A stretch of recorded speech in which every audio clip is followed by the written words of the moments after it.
I love that bass. Hey, y'all. Welcome to Cross Politic. Thank you for joining us on Sunday night. Good to be with you, Pastor Toby, Chuck Knox, and Gabe. Gabe. We talked offline about that. The water boy. The water boy. Hey, we got actually really two cool interviews coming at you. We got Hunting the Caliphate and Dr. Gordon Wilson on different shades of green. So you're going to enjoy the show. You're going to buy books. We're going to get you to buy books. Yes. And that's what you're going to do. All our club members get automatically thrown in for a drawing for this book. Hunting the Caliphate? Nice. Yes. Yeah, pretty exciting. You know, it might be Monday for some people. I'm just saying. You said Sunday, but it might be Monday. That's true. Or Tuesday. Well, not if you're watching the live stream. Yeah, but I'm saying we dropped this live on Sunday night. That's all. Yeah. That's all I'm saying. Hey, make sure you guys join the club. Secular media outlets for far too long have dominated the airwaves. Wait, what'd you say? Secular media outlets. Oh, secular. That was really fast. It was in your Texas accent, and I didn't understand it.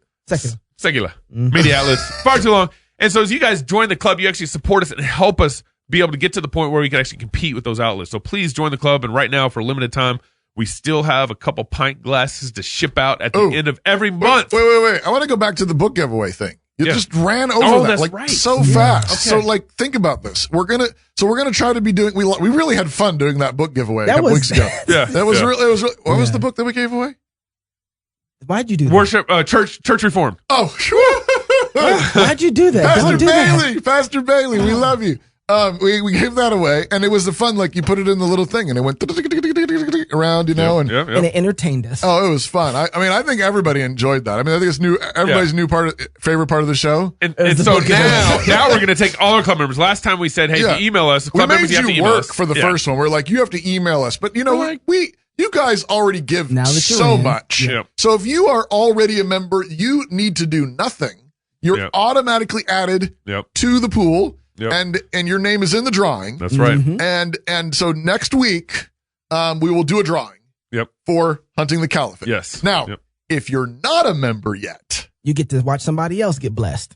Or you can join now. Get your name on the list. And if you join now and you join by the time we record the show, which is usually Friday mornings, you can you get your name in the thing. That's right. Is that all the members in that little loop thing? It will be. It will be. Okay. Next time it will be. Yeah. That's a lot of names. It's going to be a lot more than it was last time because we made them work for it last time. We made an email. But anyways, we want to give books away more. Yep. Praise God. Also, this show is brought to you by Ely Construction, and Ely Construction has a job opportunity in Moscow, Idaho. Come on now. If you have 10 years of full-time residential construction experience or more, you love remodeling.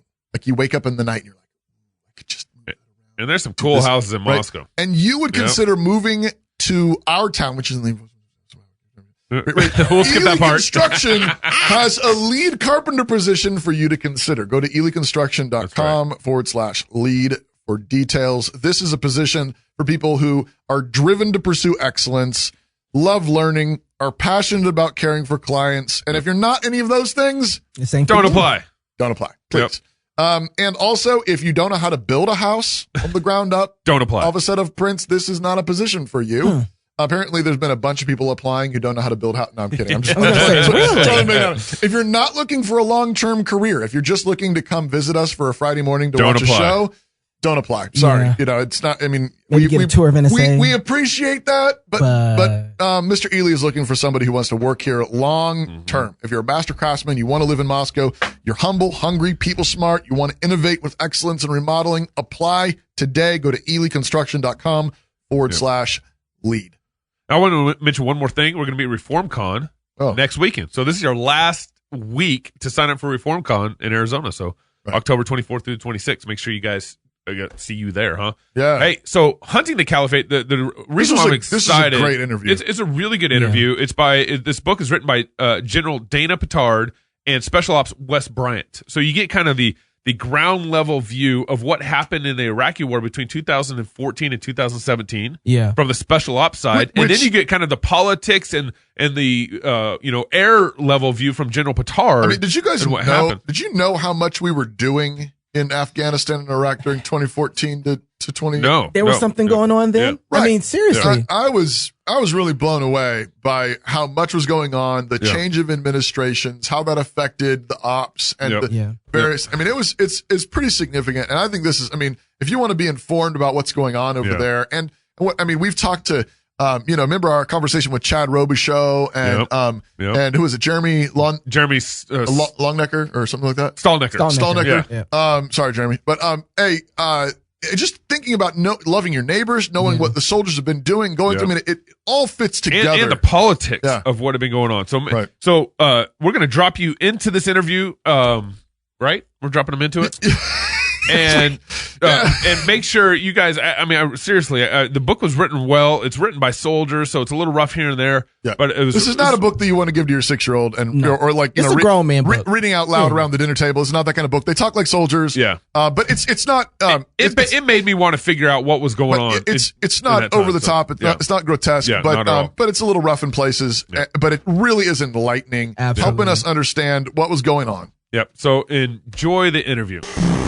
We have Dana Pittard, retired from the U.S. Army in 2015, rank Major General after 34 years of active duty service. He was a highly decorated combat leader, commanded units at every echelon from platoon to division, including multiple combat tours in Iraq and the Middle East. In 2014, he was picked to lead the initial U.S. response to halt the aggressive spread of ISIS in Iraq. He's a West Point grad, Harvard fellow, vice president of a manufacturing company in Indiana, where he lives with his wife, Lucille, and their 2 sons. And we have Wes Bryant, former Special Operations Forces Tactical Air Control Party Joint Terminal Attack Controller.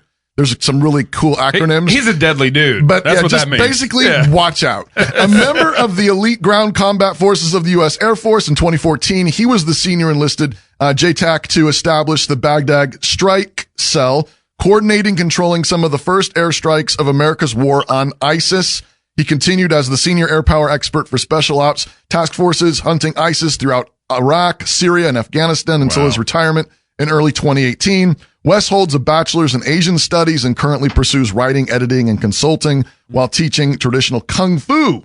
He lives with his wife, Katie, and their 2 daughters in North Carolina. And we are having them on because they have just written this book jointly, Hunting the Caliphate, America's War on ISIS and the Dawn of the Strike Cell. Dana and Wes, thanks so much for joining us on Cross Politic. Well, thank you for having us. Yeah, thank you. This is great. So when I read your book, I was like, man, I know nothing about the war that happened between 2014, 2017. Right. Why is that the case? Why don't just kind of the general America doesn't know much about what went on between this time? Sorry. That wasn't to me.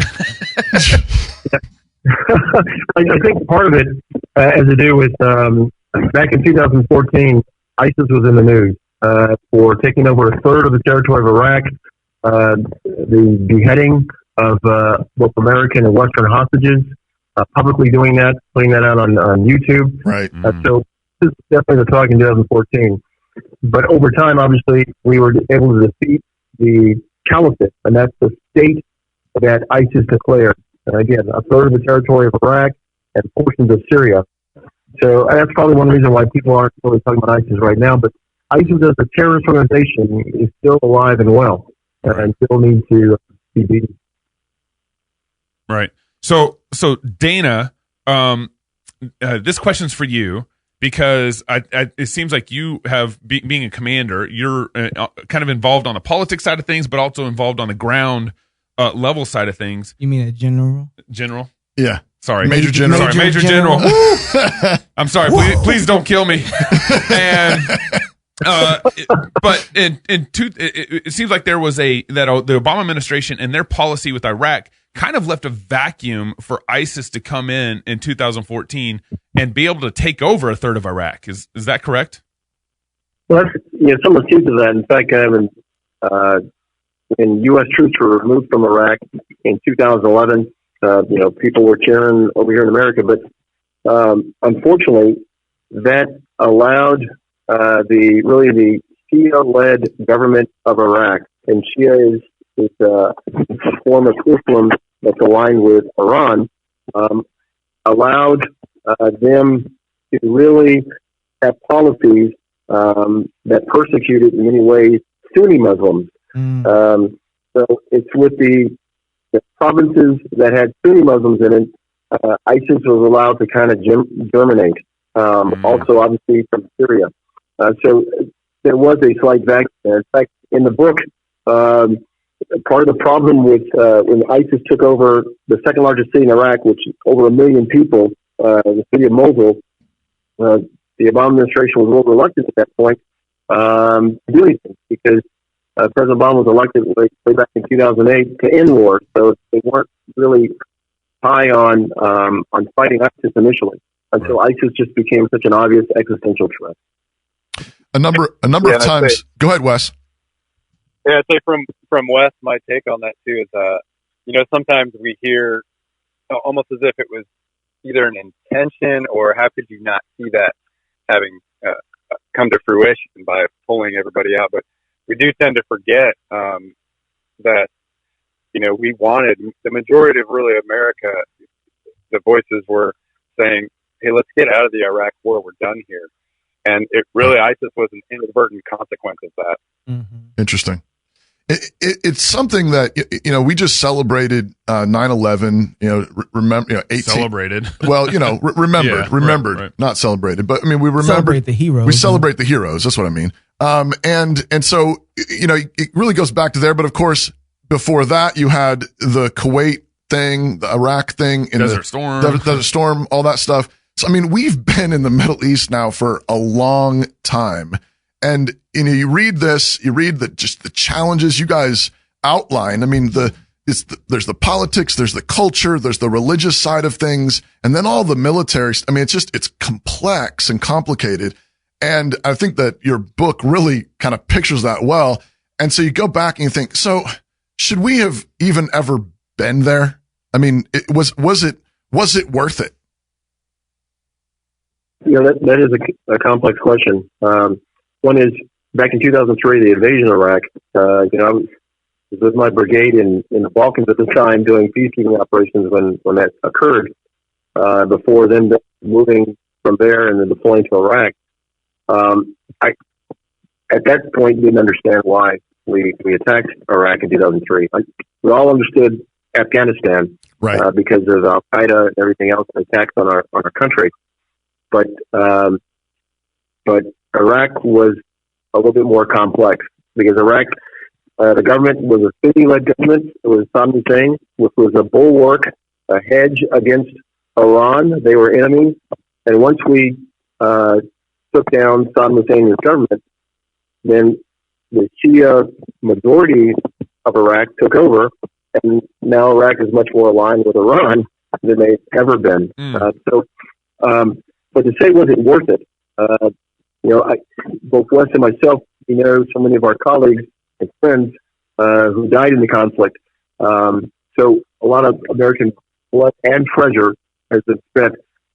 That's why the threat in 2014, we talked about it in the book, was important to stop ISIS because ISIS had invaded this young democracy, right, this sovereign nation of Iraq that we helped to create. So if there was a just war, it was a war against ISIS in 2014. Taking away that off the table the invasion back in 2003.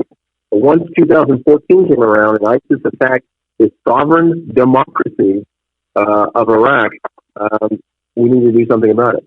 Yeah. Wes, it seems like we are in a situation. I don't know how to pull out. It's so complicated over there. And anytime we make a move to do something for good, it leaves a vacuum or an opportunity for something if we start pulling out, then all of a sudden we left a vacuum where we made progress. How do we eventually pull? How do we pull out of this? That is there, and I think I hit on that in the book, and that there becomes a bit of a whack-a-mole operation. Right. I remember that. In the Middle East. And so I think really this concept that started with the campaign against ISIS, where we said, initiating from the Obama administration, one of the things they did really well to me, and I know Dana agrees, is, hey, we need to get a coalition that is primarily an Arab-led coalition and make it to where these countries can stand on their own now. Mm-hmm. And that's the way forward. But for us to pull out, it's going to be a long time before they're ready. I think that's very clear in situations like Afghanistan and Syria. But if we look at Iraq and the state of the government and military now, even just 4 years later from 2014, when ISIS almost took Baghdad, it's night and day. And of the partner nations that we work with, Iraq is by far the strongest and most capable, and they're keeping ISIS at bay very well themselves now. So that shows that there's hope. Now we have a lot more work to do. Was that good? No, go ahead, Wes. I want you to finish that. Yeah, we have a lot more work to do, both there and especially in other places like Afghanistan, and of course Syria is just a giant mess for reasons even beyond any of our control. Right. So just a long way to go, and there's no quick answer at all. Is our work there though breaking things worse?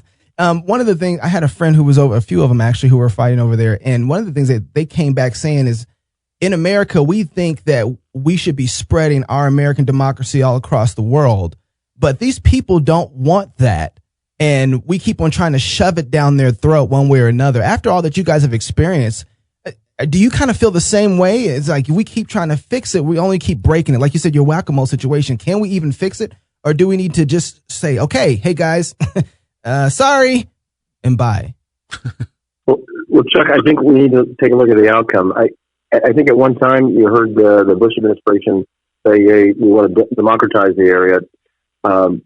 That goal has definitely changed. Okay. Now it's about helping a government stand up on their own feet, and whatever form they have. But as long as, at least if we're going to spend this blood and treasure, that they're somehow aligned with us in a way, but that the people have security. But it's also educating the American people on what peace looks like. I mean, look at Korea. The Korean War really ended 66 years ago, but we are still there with a footprint. Yeah. World War II ended 75 years ago, nearly 75 years ago. We're still in Germany. So what does that look like as far as continued engagement? We got to take a look at that. Yeah. I was thinking too, I mean, I think there was one place in, I can't remember which one of you gentlemen, were writing this section, but, the policy was, you were seeing, there was real threats, but the current policy, the orders from on high were basically, just, befriend the nationals, befriend them, encourage them. And I was thinking, armies are not really meant to be friends. It's like armies are, I mean, they're really good at fighting bad guys. And that's what we want. And that's what they need to do. Yeah. But so I wonder, have there been efforts, and do you guys see need for more non-military efforts in these countries where education, missionaries, people bringing in, sort of more entrepreneurship. Yeah. Businessmen. Yeah. Is that part of the solution to this as well, rather than trying to have soldiers do everything, while recognizing that they have a really important role to play? Well, sure. It's a comprehensive approach. It's a diplomatic approach. It's economic. It's military. It's informational. It's in some ways cultural. Yeah. But it is a comprehensive approach. If it's just the military, as Wes just said, then you're just playing whack-a-mole. Yeah. We talked about that also in the book as far as the comprehensive approach. And I think go ahead, Wes. I think you may be alluding to definitely a part where I discussed Afghanistan over the years back and forth, where there's a significant portion where a big focus from the higher military down was, I think I put in there, winning the hearts and minds. Yes. Where we had a lot of constraints and it wasn't as much war fighting. And it would ebb and flow.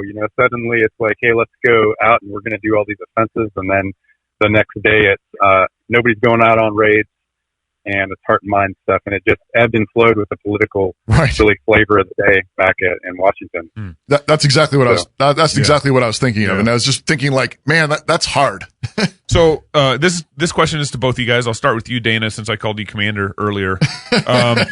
What did you guys, when you guys wrote this book, what did you want to accomplish through writing this book? And then what has been some of the feedback that surprised you now that the book's been out? Well, I think, first and foremost, is to tell a story. And it was a story that wasn't known by very many people outside of really a small group. And it's this idea of a huge task to be done, and trying to figure out what to do with a small number of groups. I mean, when Mosul was taken over, the second largest city in Iraq, in June of 2014, within 10 days, we had 300 special operators and 100 extra folks as far as staff and myself to figure out what to do. To accept whether we needed to evacuate the embassy. If you remember, just 2 years before that was when Ambassador Stevens in Libya had been killed. Yep. So there's a lot of concern about that. And so it's first and foremost a story. In fact, it's a very compelling story. And that's been a surprise since we've written the book, is just the outpouring of kind of excitement and support for the book and the story itself. Because the two different perspectives, mine and Wes's, right. We go back and it's almost like a Tom Clancy novel, except it's true, it's nonfiction. Yeah. What? Yeah, I absolutely care about that. I have been blown away at the response, frankly. Really humbled by it. I just gave not just people reaching out over social media that I don't know, on top of course, friends and colleagues. Sure. But I just gave a presentation in my local area to a really pretty educated group, otherwise educated group, that told me, wow, we don't know. I gave a long presentation, about 30 minutes, about the entire book, even had a slideshow and some strike footage. Yeah. And, they came up and said, I just can't believe how much we don't know about what's going on and what's gone on. Yeah. And they asked, why is that? And, I can't answer that question. I think it'll really only, I don't think there's a mass conspiracy to hide anything, but I think it's a matter of our attention span for media, both left and right. Yeah. So that was part of it's so great to hear, because that was such a big motivation for the book, was let's educate not only the public, but in my mind, it was politicians too. Sure. On how we really waged these wars, what happened against ISIS and what's still happening. For me as a JTAC, how we wage our airstrike campaigns and what goes into every single airstrike, because I've even heard some of our politicians speak very irresponsibly about our airstrike campaigns in the Middle East.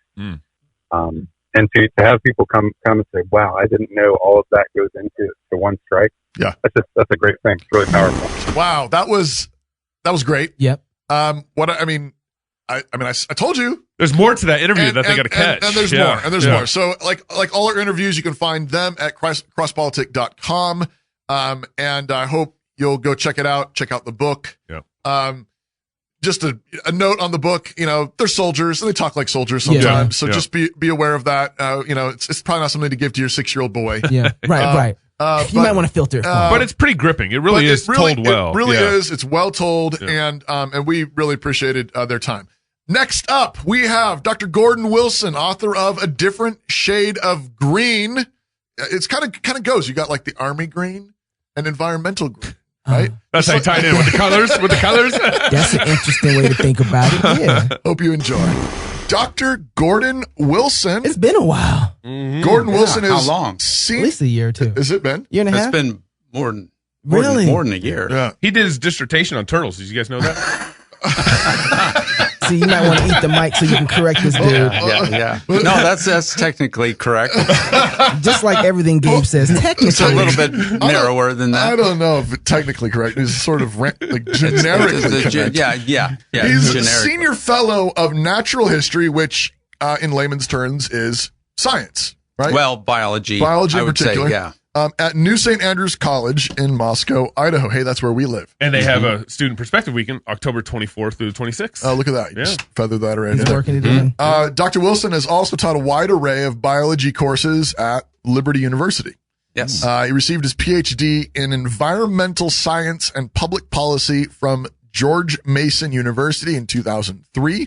And your dissertation was in The reproductive ecology of the eastern box turtles. So yes, Turtles. David, it was turtles. Gordon is the author of the biology textbook, The Riot and the Dance.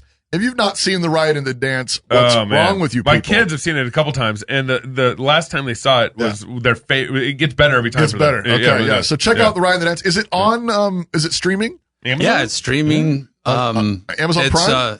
Amazon Prime, at least. I don't know if it goes off. I don't know when it goes off Amazon Prime, but it was on it. May still be on Amazon Prime. And you can also iTunes, I think, and Google Play. I think also Hulu now. You could buy DVD or Canon Blu-ray Press. from Canon Press. Blu-ray from Canon. Okay.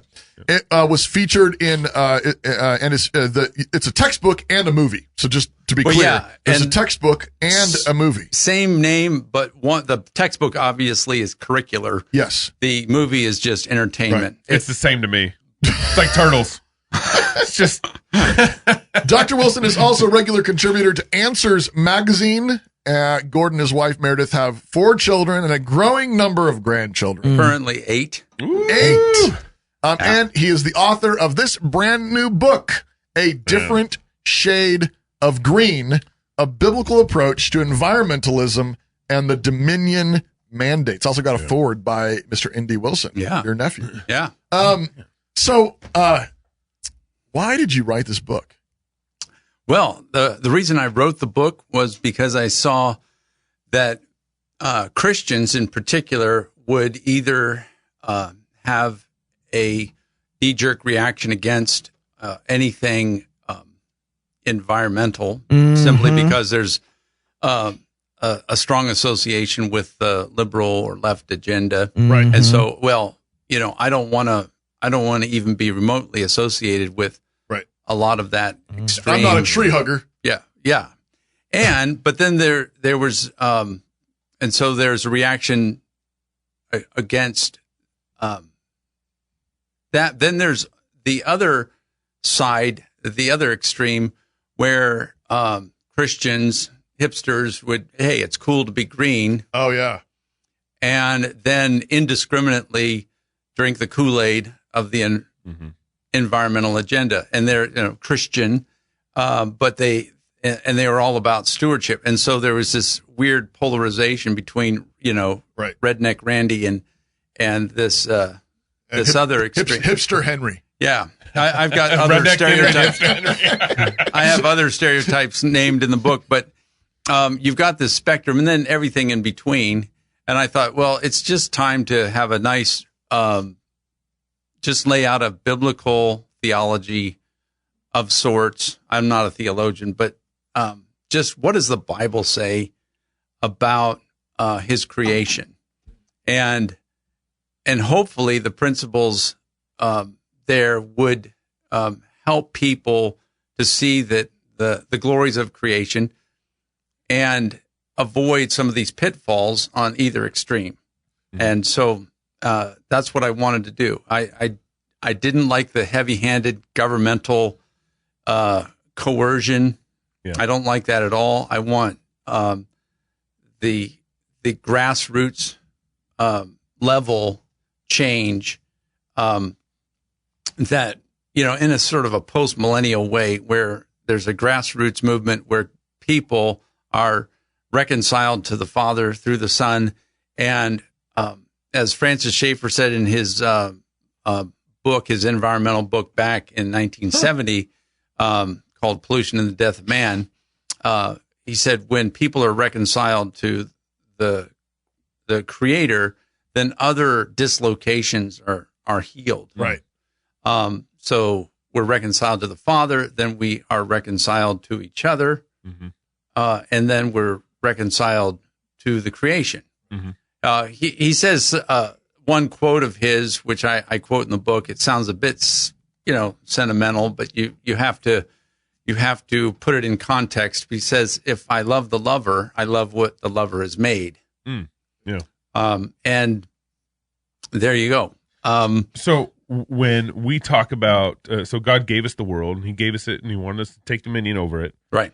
So practically, that means we should strip all the minerals out of the earth so we can take dominion over. Well, as I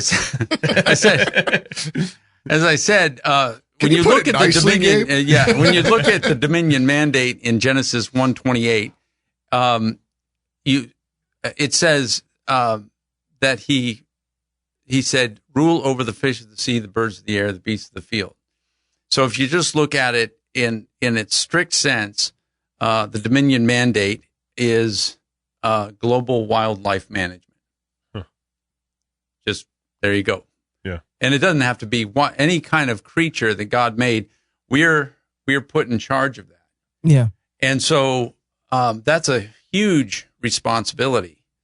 And I also sort of avoid the word stewardship. That's the big buzzword in Christian circles now. Yeah. It's not necessarily. Is that or green? It's it's stewardship. That, stewardship. Yeah. It's like, and they tip a hat towards the green and say, we should be good stewards. But the Bible doesn't use that word, stewardship. Well, he does in other places, but he uses the word. Not with regard to creation. It's dominion. And I think good dominion or wise dominion is going to look a lot like good stewardship. But the difference between the two words is that stewardship does not imply ownership. Yeah. Right. Dominion is sovereign rule. Interesting. Right. That's helpful. And it's stronger. It's more potent. If your rich uncle gave you, his real fancy sports car, and not gave you, but loaned it to you for the summer, and said, take good care of it, change the oil, wash it, fill it up, premium, all of these things. You're stewarding his car because he owns it, and you're responsible for making sure that you return it to him in good shape. Mm-hmm. When God signed the title over to us in Genesis 1, it's like, okay, we can exercise, it's ours. Yeah. We can exercise dominion wisely or stupidly. Okay. And, I pull other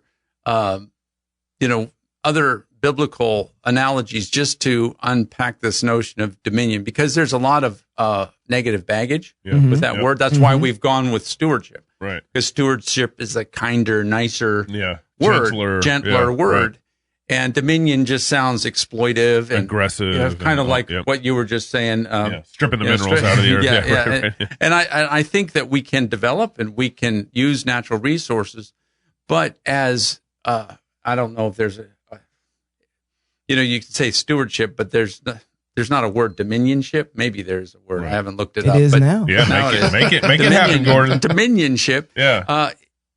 Good dominionship is going to be circumspect when we take resources. Yeah. Okay. Whether it's renewable resources or non-renewable resources, we should use them because it talks about the Bible. There's going to be copper in the hills to dig out. Yeah. We need metals. Yeah. Right. Metals are in the earth. But when we look at it holistically and say, okay, there's a lot of life that God has made, and at the end of the creation week, he said it was very good. Right. And that's my starting point. Mosquitoes, though? Yes. Really? Well, you're really opening a can of worms, or I should say, I'm pushing you on it. A can of mosquitoes. That in the unfallen state, everything was good. Yeah. Everything was very good. You say, well, okay, now that man has sinned, all sorts of things are bad. Therefore, we should, try to annihilate them.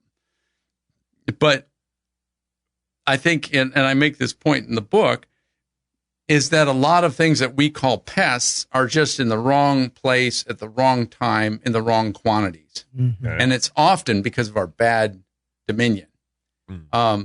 We have gone in and often, without being ecologically circumspect, come in and done our thing. And then we go, whoa. And we didn't have any malice aforethought in trying to destroy. Yeah. Often we do what we want to do, whether we're entrepreneur or whatever. And there's no evil, I'm going to just destroy the environment and do all sorts of bad things. Right. But we do all sorts of bad things anyway, doing what we're, and we think, we're just absolved of any kind of responsibility because I wasn't meaning to hurt the environment. there's all sorts of people that just at a microcosm, like in their home, they're not necessarily trying to make a mess for their, the wife, Yeah. Why are you making tons more work for me? Because they're not trying to be difficult. Yeah. They're just being thoughtless. They're being careless. And we often do that with the world around us. We're thoughtless. We're careless. We come in, we destroy, and then we go, oh dear, So how bad of a situation are we in? So, I mean, the mass media says we've got to be off, CO2. Carbon. We got to have no cars by 2020 or 2030 or whatever. No carbon emissions, off fossil fuels in 10 years, or it's too late. Yeah, I talk about that climate change in my chapter in the part 3, which is problems and solutions. Yeah. And, the short answer is that when we are, first of all, there are certain greenhouse gases that are not necessarily healthy for the environment. But CO2 is a good gas, and it would have to be ridiculously high for it to be a problem. CO2 is plant food. Right. Okay. CO2 and water, and photosynthesis, the magic of photosynthesis, makes sugar, makes more plants. So you increase CO2, you actually increase plant production. And so I'm all for, as I say in the book, I'm all for cleaning up emissions. I mean, if we do combustion and we're cranking out greenhouse gases, and there are some hazardous things in those gases, we should clean them up. And the overarching principle is love your neighbor. Right. Love your neighbor, and but when there's that alarmism that says, okay, greenhouse gases warm the globe, well, they're not factoring in all sorts of things. Like is it necessarily? Yes, both sides of the argument say there's a little bit of warming, but is warming necessarily bad? Yeah. What they'll do is run computer models, which some scenarios will be bad, but they're sort of overlooking a lot of the good things that could come of it. And I don't want to go into all of that. Read the book, but there's good things in warming. The other thing is not clear is whether we're causing it. Because there's all sorts of, just like your house has a thermostat. There's if it goes, if the temperature goes up, your furnace shuts off. Right. And it's called negative feedback. Right. Okay.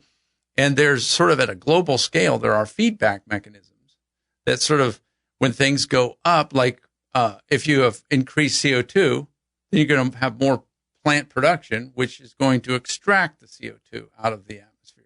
It's going to lower. So let's say you have a little bit of warming. Well, warming is going to warm up the water and cause more evaporation. Okay, water like globally, and so more evaporation has more condensation, more cloud cover, more solar reflectance, and a temperatures can actually go down. Temperature is that there's this moderating effect. And I'm not saying that there can't be. Sure. I'm not necessarily saying everything is wrong, but what I get very, very skeptical when there's this spittle-flecked hysteria that says it's just all bad, everything's going to heck in a handbasket, and we have to just stop it all now. Yeah. It's like they're not looking at both sides. Right. They're not listening to very, very good qualified climatologists that are saying, wait, you're exagerating something the problem. Like that girl that yells, create. So no, my turn. Okay. You want to go? Yeah, I want to talk about, you hit on something I thought was really important just a moment ago when you were talking about conservation and ownership. Mm-hmm. And this is something that I feel gets really lost in the conversation. So I'm just going to talk. You jump in here when you find something you want to latch onto. Okay. Sure. Because of my field, I get to go do a lot of videos for hunting folks. And so I get to watch them in their realm. And one of the people that they praise is Roosevelt because of what he did for conservation. Right. The more I dug into this, I started to notice that it was actually a socialistic idea that was creeping in, and that because of the act of public land. The state was going to save all the animals and the public land situation where the state owns the lands and they get to, and then we all own the lands because the state owns the lands. So it's basically socialism inside of conservation. How much do the feds own of Idaho? Right, exactly. Like 60%. 60% of our lands, I think, are owned by the feds. But one of the things that's really interesting about God's law and the mandate is that it's not given as a general application, but actually specific to individuals. How they manage their land, how they manage their individual, their sheep, their dominion of what they have over it. You know, so I think that some of it is missed in the idea that if we give it over to, not saying we don't have a worldview to approach these things, but expecting the government to manage all of this or doesn't seem right either. So individual responsibility over what they own, it seems really important. I don't want to get out over my skis on this. Oh, too late. But there is a biblical precedent for common lands. Okay.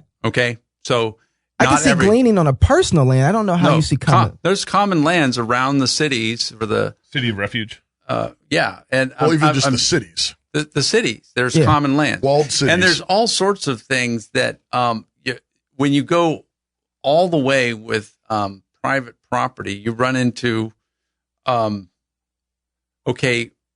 rights. Yeah. What about wildlife? You know, it's running across boundaries. Yeah. And so if we slice and dice and get really, really, really, now I'm with you. I think things should be more a little bit. Well, the reason I want to challenge I'm just saying that I own property, but do I own when deer walk across it? Yeah, I can if I've got a hunting license, I can shoot it. Right. But I guess I'm appealing to the verse where if you find a dead body in the middle of a field and we don't know, it's the closest. We don't just say, well, this is open land. No, we say who's the closest city to the land, and then that person of that city makes the restitution for that and sacrifices in order to take care of it. So I don't know where I would find public land as being someone's responsible for the land. If no one owns the land, then, what about the oceans, Mediterranean Sea? Yeah. I can see, but there's borders. There's commons. Absolutely. Air is common. And there's even borders within that too. You have American water. Right. We have jurisdictions around that for a place. It's not just open to and we're all responsible in one sense for shared. I guess you can say a shared public space with borders. But if a river is going through my land, and we might be going down a rabbit trail here, but if a river flowing through my land, do I get to, while it's passing through, pump it all out so that my downstream neighbor doesn't get any? Yes. No. Can I? Absolutely. You can cut everybody else off. No. I think that there is just like I think there is a place where it's like everybody is shared in one sense, but there's borders and boundaries within that shared particular space. I'm okay. You see what I'm saying? I haven't looked. My book's not addressing a lot of these deeper private property issues. I'm all for private property, and I think that it would be better to say if a national park was given as a trust to a conservation group, and it's theirs. So let's talk. How about that? You personalized it. So the water thing, real quick. Example. How about giving? Personalizing it is fantastic. The federal government gives Yellowstone to the Nature Conservancy. Yeah, so as a trust. Sure. As a trust, as a national park. You've personalized that, absolutely. The water thing, I want to make one point about the water thing. I was joking when I said yes, but what helps the water right issue is actually giving ownership to the people all the way down the river instead of the government saying it's ours, and then they put dams in wherever they want. Well, and it's not loving your neighbor. It's not loving your neighbor. So I'm just saying I want to personalize that process as much as possible. That's fine. But I'm out. I'm beyond my pay grade. But what I really want to get at, though, is that if we don't have ownership of something, how can we say who's responsible for it? You're appealing to the Dominion. Right. Yeah, and the Dominion mandate would say, yeah, we're responsible, but who is responsible? And that's why, without getting into all of the particulars that you're bringing up, I just say, whatever sphere of influence you have, your own property, your own pet, your own garden, then exercise your dominion responsibilities in a way that glorifies God in your area, rather than say, well, I don't want to take out the garbage, but I want to save the world. So, should Christians recycle? Come on. Well, first of all, I talk about things in principle, and we need to do homework on what kind of recycling and whether or not that recycling is actually green. And it may depending on the infrastructure of a particular community, whether it's actually efficient. It's efficient, and whether it needs to ask yourself, does it need to be subsidized, or is someone able to make a business out of this? A legitimate living out of this without parasitizing the taxpayers to do it. So that, and just to say again, repeating what you're saying, but if the government has to prop up an industry, then it's not efficient. Then it's not efficient. It's not actually productive. It's not actually producing something all on its own that's valuable to the community. That's the free market basically judging, is this helpful? Is this useful? But we need to temper the free market with, if it's just free market, we can wait for negative consequences. Because if back in the days when westward expansion, and you had people that said, look at all these natural resources, and I'm going to go out and just, unrestrained greed for whatever. And you got a lot of people making a lot of money because they weren't thinking in terms of generational. What are my grandkids going to get? Yeah. What am I leaving them a smoking crater, or am I causing a big problem because I'm just raking in as much natural resources as I possibly can and causing all sorts of untold damages? So we need to nowadays we've learned a lot from our lessons. We need to take stock of our global herds. You say, but I don't own the globe's herds as an individual. Right. Yeah. Well, you own your own. Okay. And take good care. A righteous man has regard for the life of his beast. Right. If you're farming cattle or farming chickens, you need to think in terms of what can I do to make true dominion. And this is the analogy I use with the marriage analogy, is that husbands are head of the wife as Christ is the head of the church. But if he's doing dominion well, she is going to thrive. She's going to become more beautiful. She's going to flourish. She's going to become more lovely. But we're thinking not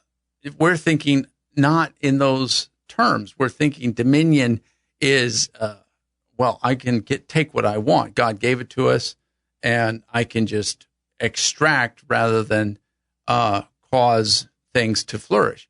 Now, interesting. Yeah. So you would say that the idea for that we should be thinking about as Christians for dominion is not necessarily extracting, which could be fine, but how can we make this things particular better. Item flourish and be better than what it was? Yeah. And so the bigger the property you own, or the bigger industry you own, the more responsibility, the more homework you have to do. How can I beautify? And I may have mentioned this before. I don't know how much I had said on the last time I was on the show, but that when you think of the parable of the talents, they were given, this person was given 5, this person was given 2, and the guy with 5 earned 5 more. The guy with 2 earned 2 more, and the guy with 1 just buried it. Right. The one who got chewed out was the one that was doing sustainable management. Okay. Yeah, buried his talent. Yeah. He buried his talent, and he gave back what he got. He didn't diminish it. So if he gets chewed out for diminishing it, how much more should we? Right. So when we diminish. Now, certain things are non-renewables. When we extract, we can at least recycle a lot of those things and use them. And I think as there's almost a sort of a cultural sanctification as the gospel pervades, is that I'm not going to try to guilt trip some farmer who's doing what his granddad did, but as with how he's managing his land, I think from a cultural sanctification standpoint is that as we learn more about ecology, learn about agroecology, the more we'll start to implement things that will make the land be renewed, be better, rather than diminish. Mm-hmm. But we're usually thinking of maximizing profits. When we think of only maximizing profits, we think, well, let's break the Sabbath.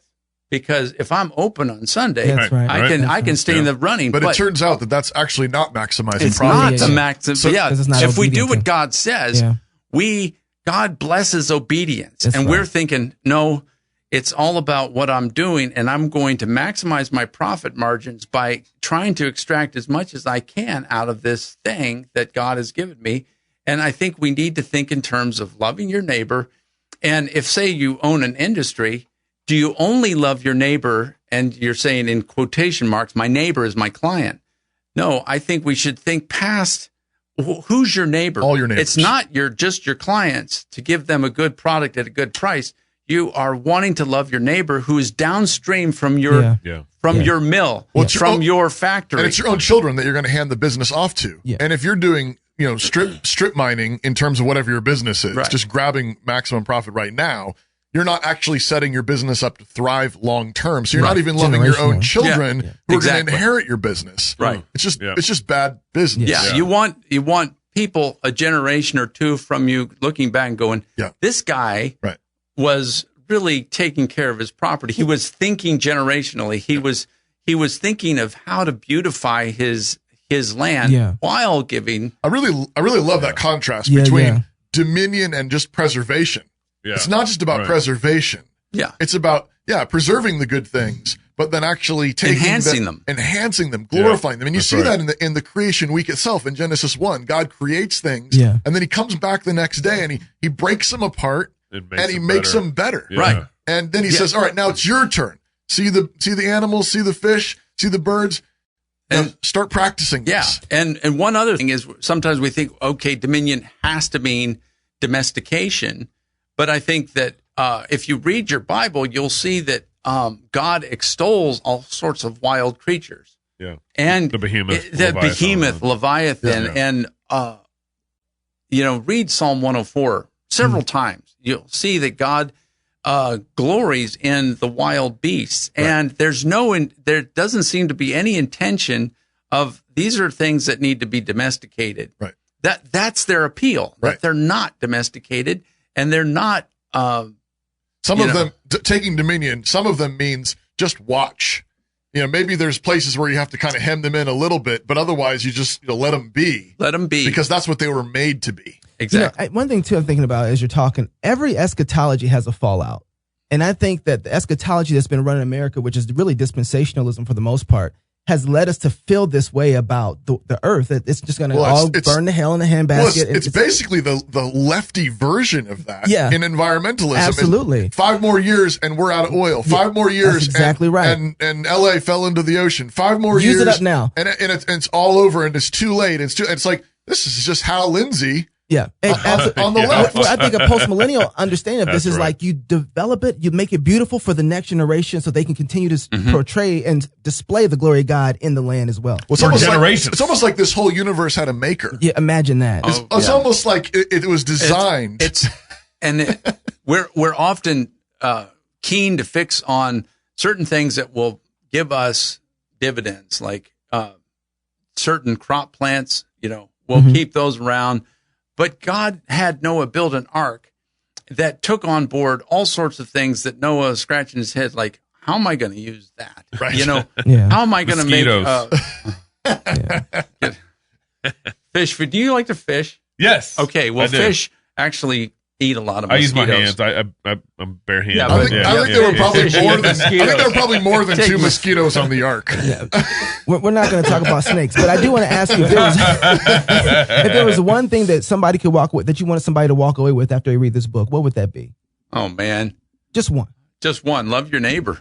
Yeah. Love God and Yeah. love your neighbor. Love Yeah. is creation. Yeah. Is that one? That It was like 3 in 1. That Yeah, that's summarizes. It's like that's what Trinitarian. Jesus did. That summarizes the book. That's what Jesus did. Love What's the God, best- love your neighbor.